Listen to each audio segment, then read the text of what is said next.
Hello, all my comic collecting friends out there in YouTube land. Comic Order 410 here, bringing you part 14 of my Keys variants and such. And tonight we're going to be looking at some Green Lantern books. And just to start off, I want to say the main glaring omission, realistically, not going to get his first appearance or anything, but the glaring omission, realistically, in my Green Lantern collection is 76, in my opinion, because I'm a big Neal Adams fan. I have been since the 80s. I just kept putting off buying that book, and that book and probably the Star Wars #1 35-cent price variant, they're the two that I really regret not pulling the trigger on in like the 80s or the 90s. When I actually saw them at shows for then it was top dollar, but $500 to $700 for those books now, you're like, man, I wish I'd have bought them. Because graded 9.2s of Green Lantern 76, the first Neal Adams issue, I've seen them going for $3,000. It's crazy. So maybe someday I'll find a decent copy at a decent price, but I just if I'm going to spend that much money on a book, as much as I'd like to own that book, I'd probably finish like my Tales from the Crypt collection or go for a Turtles #1 to try and finish off that. So, but anyway, moving along, I was fortunate enough to get a pretty decent copy of Green Lantern 77, which is Neal Adams' second issue. I give this maybe a very fine. It has some, can see some small flaking across the top, and like two small dings in the spine. You can barely even see them. So this is like a very fine small chip in the bottom, but really cool cover. Really like that. His covers were great right off the bat. Here's another one. This is number 82. And this is a really nice copy, except for it's got some spine rolling at the bottom. But really cool cover of the Harpies attacking Hal and Ollie. Awesome stuff. These are really rough copies. I'd like to upgrade someday, and these are a lot more realistic than trying to get a high grade 76. And my buddy Fool Killer 5150 actually just got some really nice copies of these two, so congrats to you, my friend. These are awesome books to have in high grade, but mine are not, but I got them really good deal on them. This is Green Lantern number 85, and these are the drug issues. As you can see, Ollie's calling his ward Speedy a junkie right on the cover, and he has his dope needle, his dope syringe right there. And it says, DC attacks youth's greatest problem, drugs. And what I find interesting, right there is the Comics Code Authority symbol. And what I would really like to know, if anyone knows this, most people, especially Spidey fans, know Amazing Spider-Man, I think it was 97, 98, 99, were drug issues. Did the same thing, addressed the drug problem with youth, and Harry Osborn had a pill problem. And Comics Code Authority wouldn't approve it. So Stan went ahead and printed the issues anyway, and now they're legendary. Well, what I want to know is, how come this issue, which seems a lot more graphic, having, syringes and shooting up, pretty graphic compared to a pill problem, and I want to know why the Comics Code Authority would approve this and this cover and praise this storyline, while they wouldn't approve the Amazing Spider-Man stories. If anyone knows what the difference was or the story behind that, I'd really appreciate you sharing that information with me. But legendary cover, legendary work by Neal. Here's Green Lantern number 86, and again, it's really rough, tremendous amount of spine rolling. The problem with this book, see, you can even see how bad it's rolled by looking at the pages at the top. This copy's not rolled. It's in pretty nice shape. So the rest of the cover's nice, but such is life. But again, pretty blatant cover there. And again, approved by the Comics Code Authority. And also an important message from the Honorable John V. Lindsay, Mayor of New York City. So even the Mayor of New York, where DC's headquarters is, they were congratulating them on this. So just very, very different reactions, it seems like, to Marvel and DC's drug storylines for, trying to teach kids about the dangers of drugs. Very different reactions and level of support there, it seems like. But here's issue number 87. And again, not too bad, but just massive spine rolling. These are all 3 from the same collection. But again, I got a decent deal on them. But issue 87 here is the first John Stewart Green Lantern. Very cool cover. Another Neal Adams classic. And it's covers like these, and his Batman and Deadman work, and got his stuff on X-Men and Avengers, and, you know, he made such an impact on everything he did, and that's why he's mentioned among the greats. But here's Green Lantern number 123. I guess I haven't read this in so long, but it says back at last in solo star-spanning action. So I don't know if it's his return or when they, you know, kind of made him go more solo away from John Stewart in the Corps. So that's 123 with an awesome Gil Kane cover. And here's another, I believe this is Gil Kane as well, but I really dig this cover. I don't see his name on everywhere, but it looks like Gil. And I believe it is anyway. But this is issue 125, Champion of the Power Ring. And it's got Sinestro floating head cover. Just really like that. Like the color, like the background, the texture. Really nice. Here's another masterpiece by one of my favorite artists. This is Green Lantern 127, and this is the final war between the Quard and the Green Lantern. And that's actually the first Green Lantern book I ever read, was, I believe, part of this storyline. I'm forgetting the issue number, but the cover had the Quard trying to cut, you know, they couldn't get the ring off Hal, so they're like, we'll just cut it off with a laser, and that was the cover, and that was the first one I read. So this issue just has an awesome jam cover of the Green Lantern Corps by the great Brian Boland. Love that one. Awesome stuff. Here's the relaunch of Green Lantern from 1990. This is issue number 1 with a cover by Pat Broderick. Here's from that same run. Here's issue number 46. And this tied into the Death of Superman, the Reign of Superman storyline. Very cool. Here's issue number 50. And this is an awesome cover. I believe, I don't know if this is Daryl Banks on the cover too or not, but it's an awesome cover. And it's actually Hal Jordan and the symbol, Green Lantern symbol behind them, they're enhanced with glow in the dark. I think even the green in Green Lantern might be as well. But yeah, this is a glow in the dark cover. And it's also part 3, the finale of Emerald Twilight, which is my favorite Green Lantern story of all time. Awesome reading. I believe Vin Crew cited issue number 2, I think it was 49 of this, as one of his favorites too. So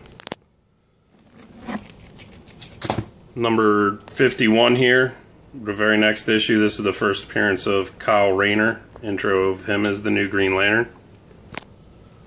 And in his second issue, he's already fighting Mongol, who is a handful. Very dangerous. Here we have Green Lantern 181, and it's the final issue of that run of the series, that volume.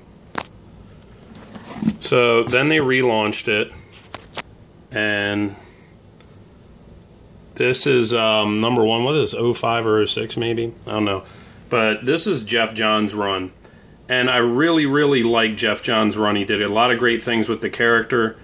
And then I feel like right around Brightest Day, it kind of jumped the shark. I mean, this series started off so amazing, got even better with the Sinestro Corps, and I really liked Blackest Night as well, but I think with Brightest Day and then bringing in all these different colored lanterns that no one else in the universe never knew about all this time, I thought it kind of jumped the shark a little bit. But that's just my opinion. But it's still worth picking up this run up through Blackest Night. Some great stuff, and really did a lot to reinvent the character here. Especially Carlos Infante was talking about how much this series and the Sinestro Corps did to bring more to the Sinestro character is really well done. But this is number 1 of Geoff Johns' run, and this is the Alex Ross cover. Gorgeous painting by Alex Ross there. Here's the variant to Green Lantern number 8, and who doesn't like that? It's Hal and Ollie by Neil Adams. Can't go wrong there. Very cool. And this is what I talk about when I often say, like, you know, they need to start making the variant covers better than the regular covers so they're worth buying again. And this is what I talk about. This is one of my favorite, if not my favorite, variant cover of all time. It's definitely one of my favorites. Green Lantern number 9. And this is Ethan Van Sciver's rendition of Batman with the Green Lantern power ring.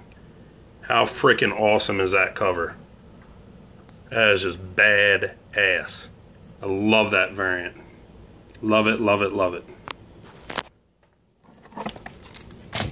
Here's Green Lantern 21. This is part 2 of the Sinestro Corps War. And awesome cover of the Sinestro Corps there by Ivan Reis. And I met him at Baltimore Comic-Con last year, and he signed this for me. He's very cool. As was Joe Prado, who was with him and often does his inking. And here's, this is the variant to Green Lantern 21. And this is Andy Kubert cover, with Hal and Sinestro both battling over the power battery. Here's number 24, Sinestro Corps War Part 8. And Ivan Reis signed this for me as well, down there in the Statue of Liberty's head. And I just really like this cover he did with all the hero carnage, if I can get better focus. Just an awesome freaking cover. Really like that. And then you see this, the statue, where the Statue of Liberty used to be. Awesome stuff. That's one of, in my opinion, Reis and Prado are one of the best art teams in the business right now. And Van Sciver as well. He's up there.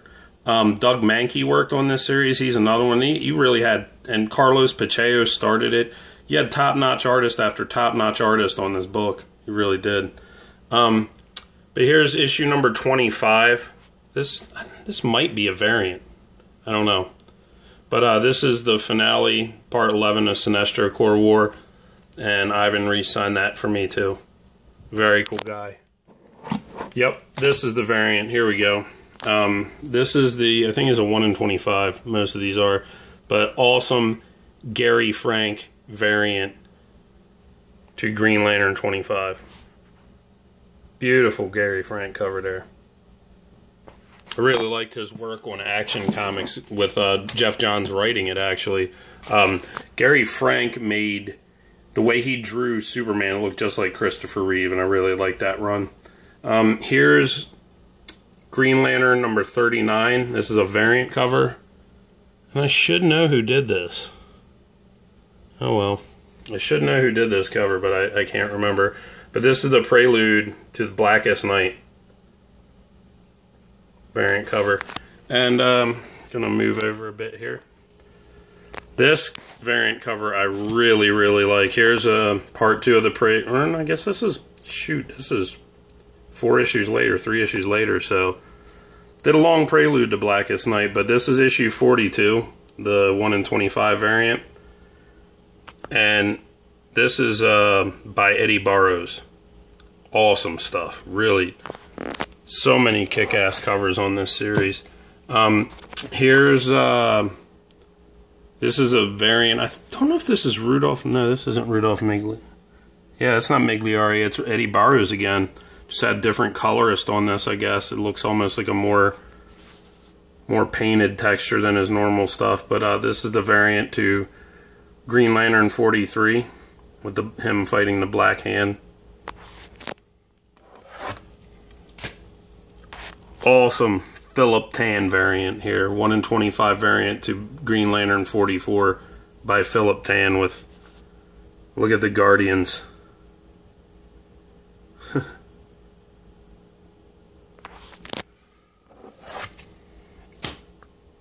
This one I really, really like. This is another one of my favorite variant covers, honestly. This is the variant to Green Lantern 45, and this is by Francis J. Manapul of Star Sapphire. Oh my gosh, just, he's awesome. And that is one of his better covers in my opinion. Really like that one.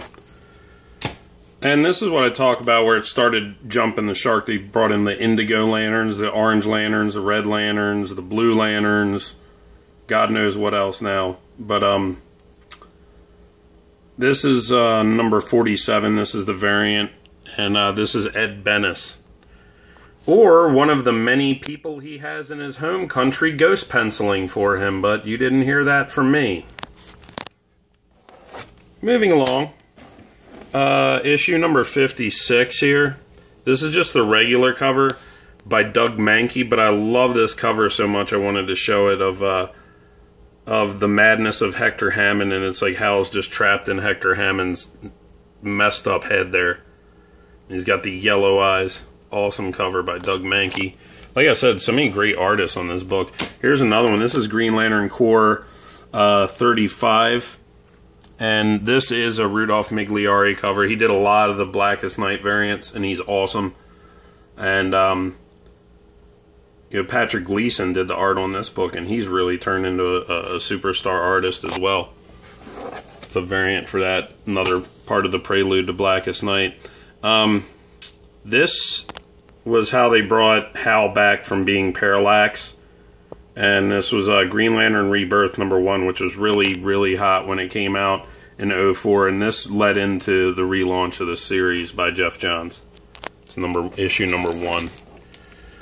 Really like this one too. I guess they're kind of out of order, but I have all the rebirths and these. This is Green Lantern Emerald Dawn number 1, and this is a 6-issue mini from 1989 by James Owsley and Mark Bright. Really, really like that cover to part 1.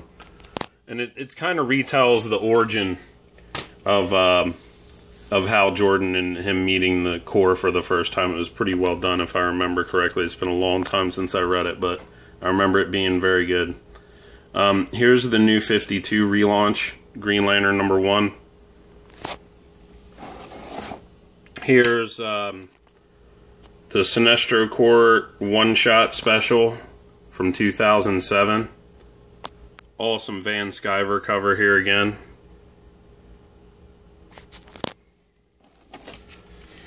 I showed these before. I did it to myself. I was very upset. They're the only 2 books of the whole show I did this, and there was such a big line for Ivan Reis and Joe Prado. I picked up my books and put them back in their bags too fast, and I smudged the signatures on my Blackest Night number 1. But like I said, such is life. Not like I'm selling them anyway. They're for my collection, but still just a little bit of a bummer.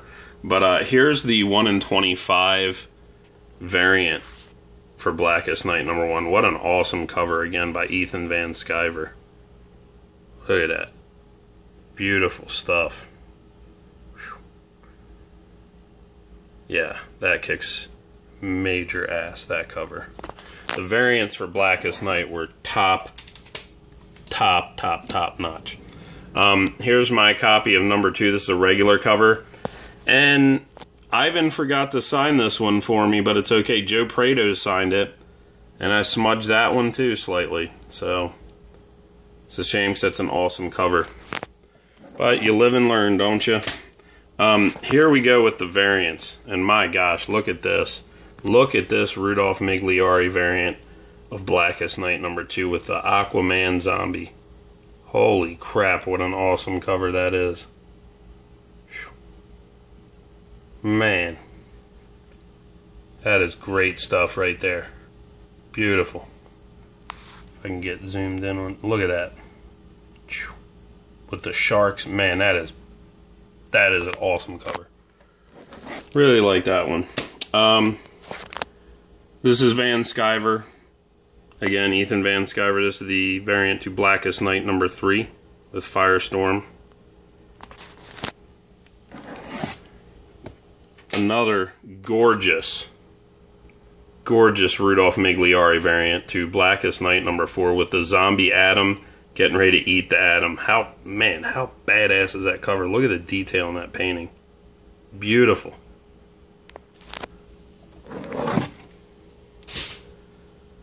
Blackest Night #5 variant again by Migliari, and here's the Batman Black Lantern.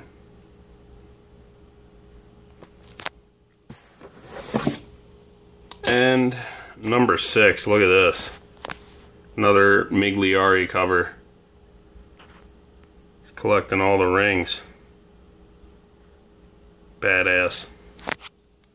Badass. Here's, I think Migliari didn't do #8, but he did this one. And here's the Black Lanterns of the heroes for the variant of Blackest Night #7. And to end my Green Lantern books here, here's the Blackest Night #8 variant. And not sure who did this, I should know. But it's a pretty sweet cover, and this is the final issue of it.